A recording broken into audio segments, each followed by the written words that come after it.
सबको शायद पता होगा या नहीं, मुझे पता नहीं,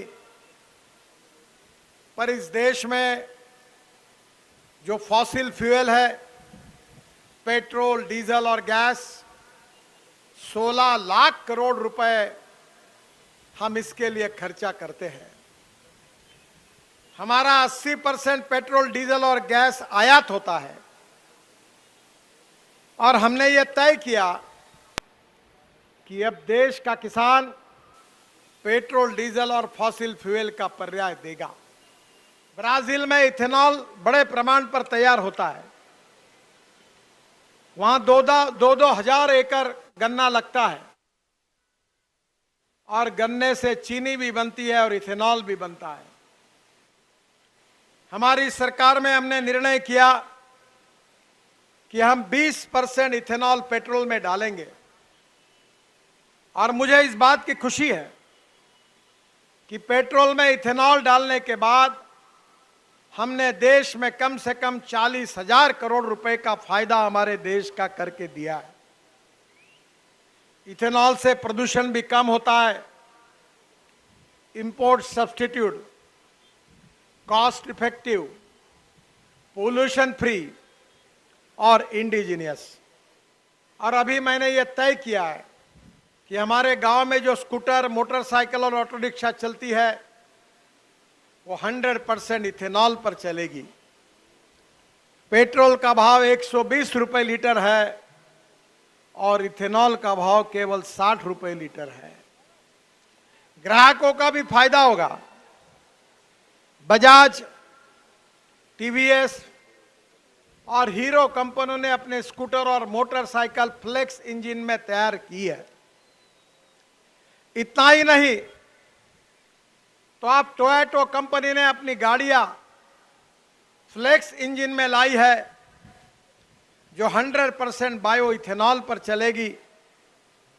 आपको पता होगा कि टोयोटा कंपनी की एक कैमरी नाम की गाड़ी है जो 60% पेट्रोल पे चलती है और 40% बिजली तैयार करती है।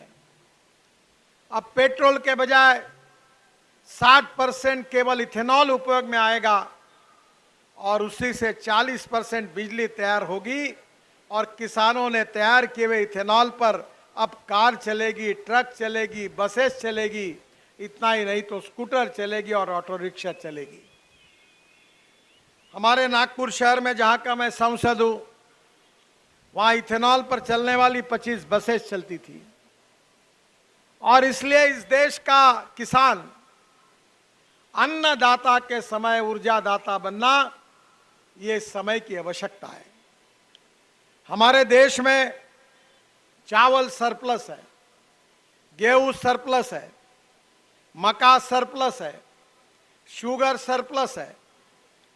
हमारा गेहूं सस्ता है, ब्रेड बिस्किट महंगे हैं। कपास सस्ता है, कपड़ा महंगा है। हमारे संतरे, मौसम्बी, नींबू सस्ते हैं, उसका जूस महंगा है।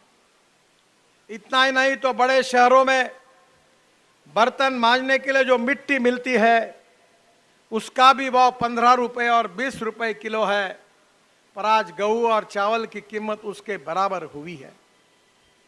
इसका कारण यही है कि हम ग्लोबल इकोनॉमी में है। डिमांड एंड सप्लाई के साथ भाव तय होते हैं। ब्राजील में कितनी चीनी तैयार हुई, इसके आधार पर दुनिया के मार्केट में शक्कर के भाव तय होते हैं।